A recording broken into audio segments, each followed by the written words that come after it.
Good morning everyone. आइए आज हम लोग क्लास 10 के हिंदी ग्रामर पे चर्चा करेंगे। हमारे यहाँ हिंदी ग्रामर के पाठ्यक्रम में पद, शब्द रचना, समास आदि हैं व्यवहारिक व्याकरण के अंतर्गत। तो आज हम सबसे पहले हिंदी व्याकरण में समास पर चर्चा करेंगे। समास किसे कहते हैं, समास का अर्थ, समास की परिभाषा, समास के प्रकार, समास के कुल प्रकारों में प्रत्येक समास के कौन कौन से प्रकार हैं, समास को किस प्रकार से हम पहचानते हैं, समास का वास्तविक अर्थ क्या है। तो आइए इन्हीं सभी वस्तुओं पर, समास के प्रत्येक प्रकारों पर, जो हमारे सिलेबस में समास के कुल 6 प्रकार बताए गए, तो आइए चर्चा करते हैं। सबसे पहले समास शब्द का शाब्दिक अर्थ के बारे में। समास शब्द का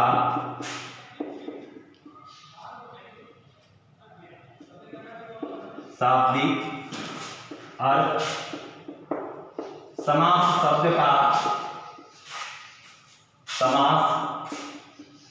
शब्द का शाब्दिक अर्थ है संक्षेप, अर्थात एक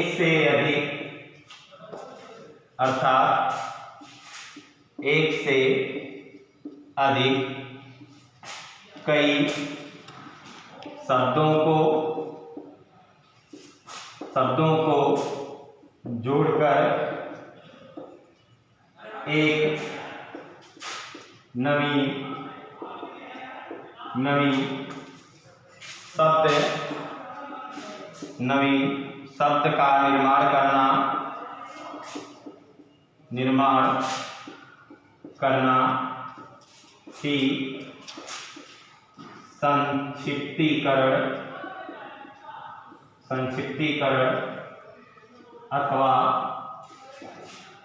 अथवा संक्षेप करना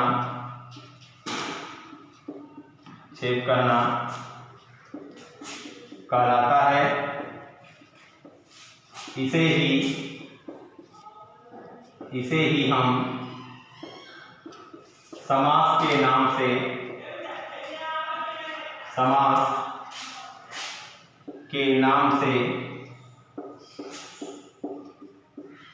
से जानते हैं। अर्थात 2 या 2 से अधिक शब्दों को एक करने की जो प्रक्रिया है, उसे ही हम संक्षेप या संक्षिप्तीकरण या समास के नाम से जानते हैं। समास में 2 शब्द हैं। एक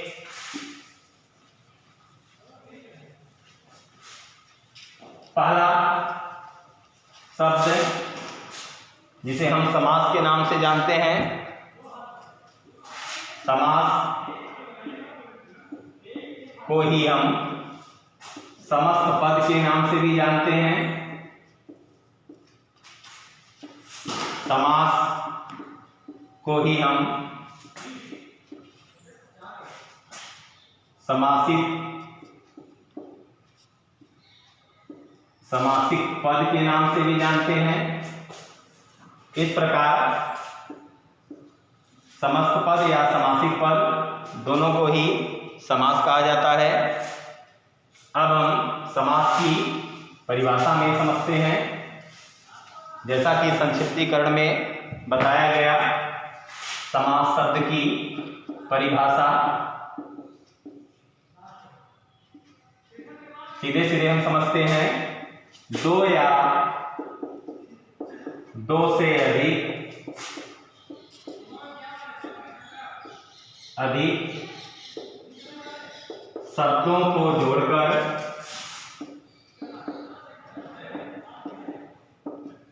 जोड़कर एक करने की प्रक्रिया, एक करने की प्रक्रिया समास कहलाता है। जैसे जैसे राजा का पुरुष बराबर राज पुरुष। जैसे एक और उदाहरण देख लेते हैं। जैसे नीला है कंठ जिसका, अर्थात भगवान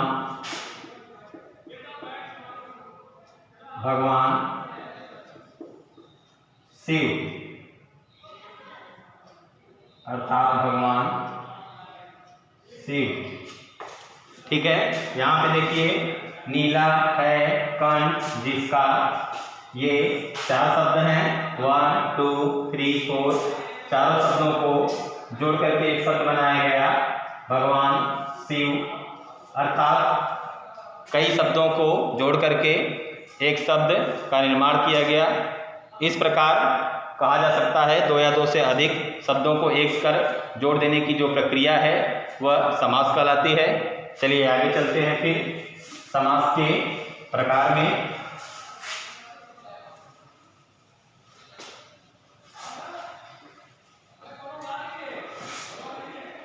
समास के प्रकार पे चर्चा करें।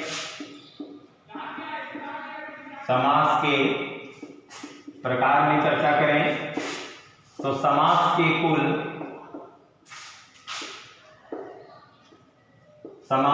कुल 6 प्रकार माने जाते हैं। 6 प्रकार माने जाते हैं। पहला अव्ययी भाव समास, अव्ययी भाव समास। दूसरा तत्पुरुष समास।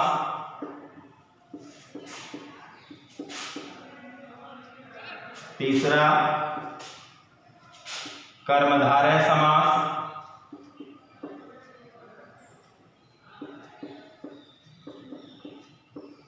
चौथा द्वंद्व समास।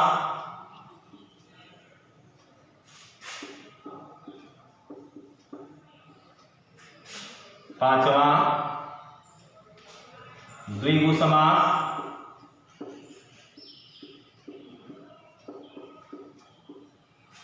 और अंतिम और छठवां बहुव्रीहि समास। इस प्रकार समास के कुल 6 प्रकार हैं। पहला अव्ययी भाव समास, दूसरा तत्पुरुष समास, तीसरा कर्मधारय समास, चौथा द्वंद्व समास, पांचवा द्विगु समास, छठवां बहुव्रीहि समास। इस प्रकार समास के कुल 6 प्रकार हो गए। समास के कुल 6 प्रकार हो गए। अब आइए हम चर्चा करते हैं प्रत्येक समास के प्रकारों पर। पहला है हमारा अव्ययी भाव समास। तो आइए हम फिर समास के प्रकारों पर चर्चा करें।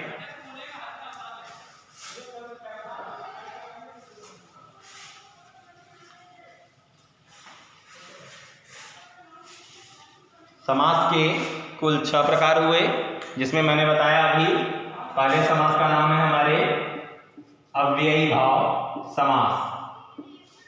अव्ययी भाव समास, अव्ययी समास। तो जैसा कि आप शब्द में देख रहे हैं अव्ययी भाव समास। अव्ययी का शब्द है अव्यय। अब प्रश्न है कि अव्यय किसे कहते हैं। तो अव्यय के बारे में पहले जान लेना चाहिए। ऐसे शब्द जो प्रत्येक स्थान पर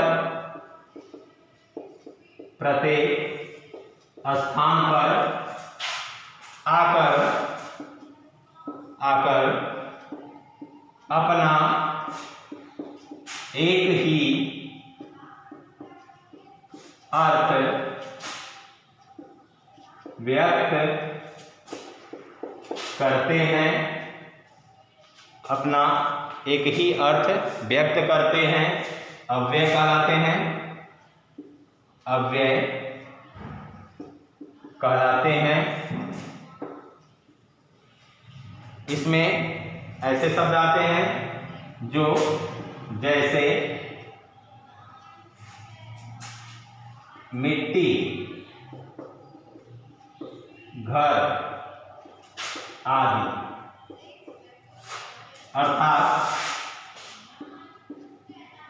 अर्थात मिट्टी या घर कहीं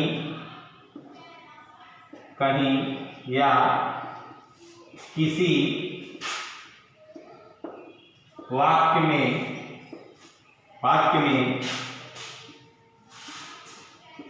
प्रयुक्त हो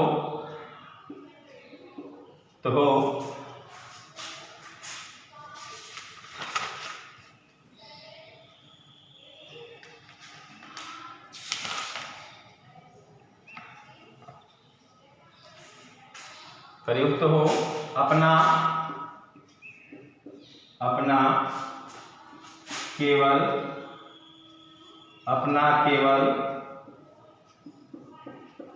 एक ही अर्थ व्यक्त करते हैं। इसमें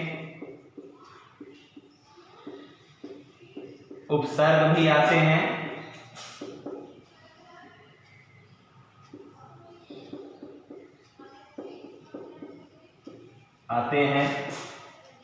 क्योंकि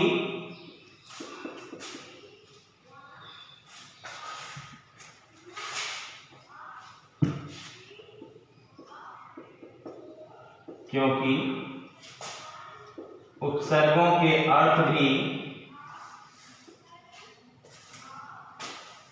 के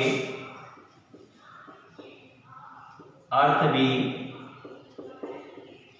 निश्चित होते हैं।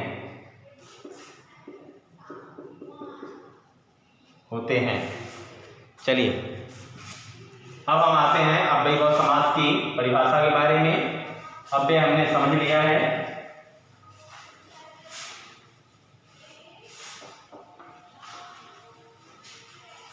चलिए अव्ययीभाव समास की परिभाषा पे आते हैं। अव्ययीभाव समास की परिभाषा, चलिए अव्ययीभाव समास की परिभाषा क्या है। जिस समास का, देखिए प्रत्येक समास में दो शब्द होते हैं। पहले शब्द को हम क्या कहते हैं, तो आइए देख लेते हैं। प्रत्येक समास में दो शब्द होते हैं, तो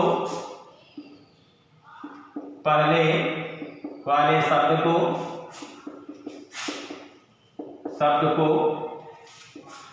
पूर्व पद और दूसरे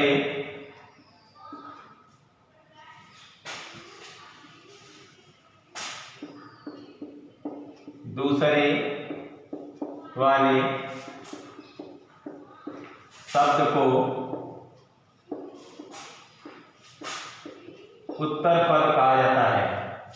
उत्तर पद कहा जाता है। चलिए चर्चा करते हैं और आगे। अव्ययीभाव समास का एक सूत्र है, पूर्व पद प्रधान अव्ययी भाव। पूर्व पद प्रधान माने जो मुख्य है। तो चलिए इसमें लिखते हैं, पहले इसकी परिभाषा देख लेते हैं।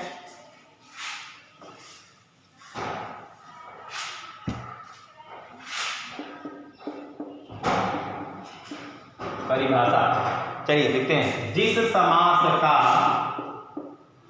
जिस समास का पूर्व पद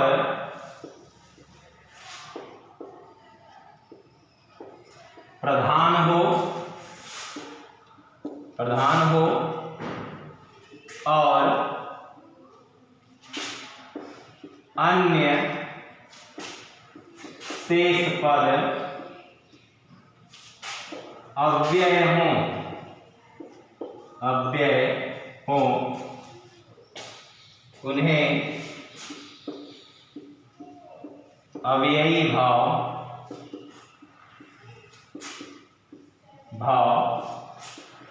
समास कहा जाता है। जैसे उदाहरण देख लेते हैं हम लोग। जैसे यथा संभव, जैसे यथा संभव शब्द है हमारा यथा संभव। यहाँ पे यथा और संभव दो शब्द हैं। यथा जो है वह पहला शब्द है और संभव जो है वह दूसरा शब्द है। संभव जो है वह अव्यय है, यथा जो है वह उपसर्ग लगा हुआ है। तो ठीक है, यथा संभव, तो यथा का अर्थ है जितना, संभव का अर्थ है संभव हो सके। यहाँ पे पूर्व पद यथा है और उत्तर पद संभव है। तो पूर्व पद प्रधान अव्ययी भाव, पहला पद प्रधान है यथा माने जितना, संभव क्या है तो जितना संभव हो सके, माने जहां तक हो सके, जितना संभव हो सके। इसी प्रकार से दूसरा एक उपसर्ग का उदाहरण है दिनों दिन। एक उदाहरण और लेते हैं, दूसरा उदाहरण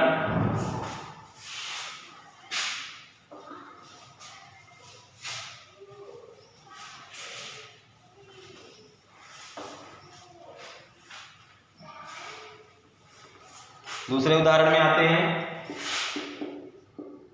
दूसरे उदाहरण में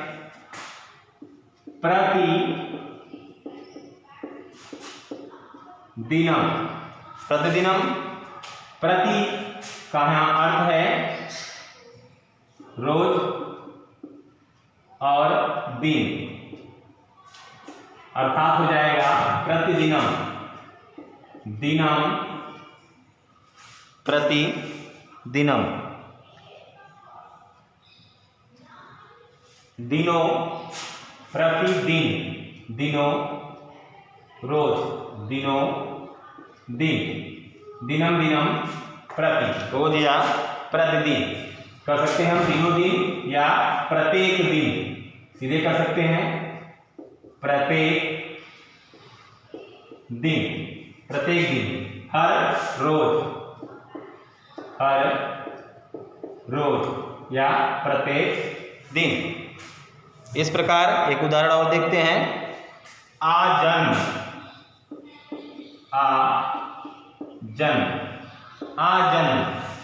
आजन्म में आ उपसर्ग लगा हुआ है और जन्म जो है वह अव्यय है। तो आजन्म का अर्थ होगा जन्म से लेकर,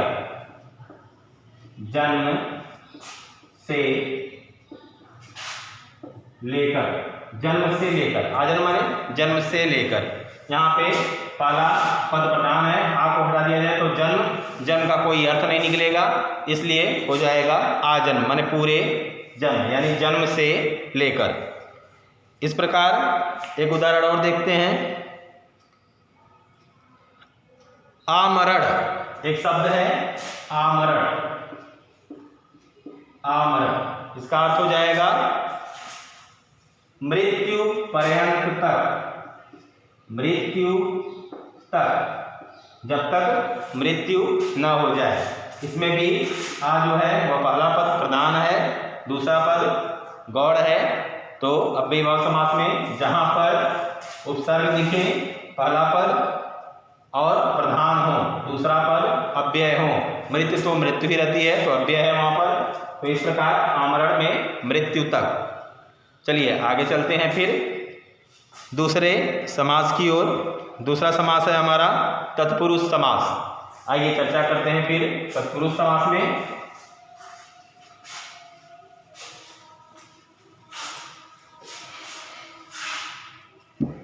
समास का दूसरा प्रकार तत्पुरुष समास। दूसरा प्रकार है हमारा तत्पुरुष समास। तो तत्पुरुष समास की परिभाषा लिख लेते हैं। ये अव्ययीभाव समास का उल्टा होता है। अव्ययीभाव समास में पहला पद प्रधान होता है, जबकि तत्पुरुष समास में दूसरा पद प्रधान होता है। तो चलिए देखते हैं। इसका एक सूत्र है जिसे हम संस्कृत के माध्यम से भी समझते हैं, देख सकते हैं। इसके पहचान के लिए एक सूत्र है, उत्तर पद प्रधानः तत्पुरुष समासः। इसका अर्थ होगा उत्तर पद प्रधान, जिस समास का उत्तर पद प्रधान हो, अर्थात जिस समास का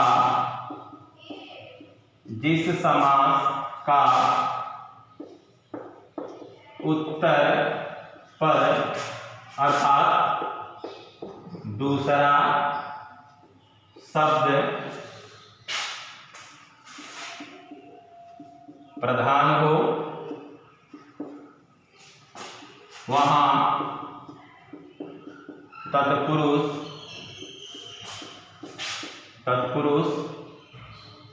समास होता है।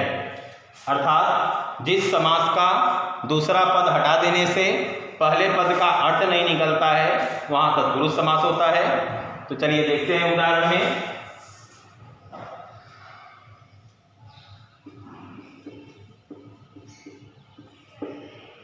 उदाहरण में जैसे राजपुरुष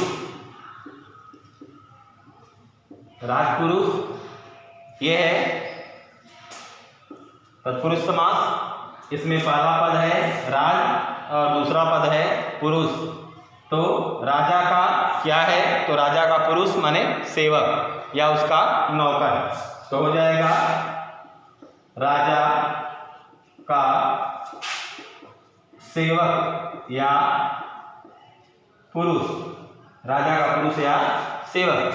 यहाँ पे का विभक्ति का लोप हो गया है और सब तीनों को जोड़ करके एक शब्द राजपुरुष शब्द बनाया गया है। इस प्रकार जिस समास का दूसरा पद प्रधान हो वह तत्पुरुष समास है। तत्पुरुष समास में हम कारक के चिन्हों के द्वारा, जैसे कारक का चिन्ह आप जानते होंगे, जैसे कि कर्ता ने प्रथमा, कर्ता ने कर्म को, ये चिन्ह है ने, कर्ता ने कर्म को करण से के द्वारा संप्रदान को के लिए अपादान से संबंध काके की अधिकरण में पै पर ऊपर और संबोधन हो हे अरे ओ, ये चार चिन्हों के द्वारा इसे जाना जाता है। इस प्रकार कारक के सभी चिन्हों के द्वारा लोप करके तत्पुरुष समास के कुल 7 प्रकार होते हैं। आइए चर्चा करते हैं कारक के चिन्हों के बारे में, फिर आगे चर्चा करेंगे हम लोग तत्पुरुष समास के प्रकार के बारे में। आइए देखते हैं कारक चिन्ह क्या है तत्पुरुष समास में। तो कहते हैं कारक एवं उनके चिन्ह। तो कहते हैं कर्ता कारक जो कि चिन्ह है, किंतु तत्पुरुष समास में कर्म कारक से प्रारंभ होता है। कर्ता कारक के बाद आता है कर्म कारक के बाद करण कारक, संप्रदान कारक,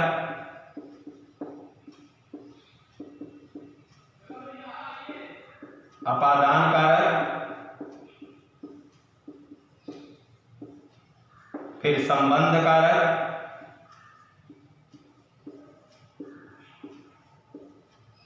फिर अधिकरण कारक,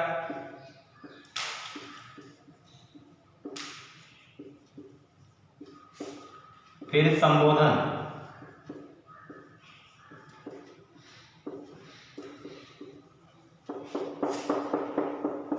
प्रत्येक के चिन्ह को देख लेते हैं।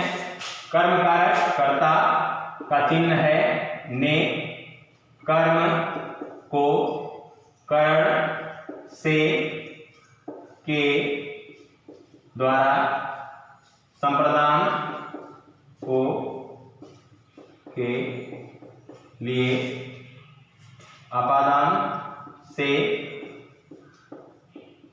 अलग होने के अर्थ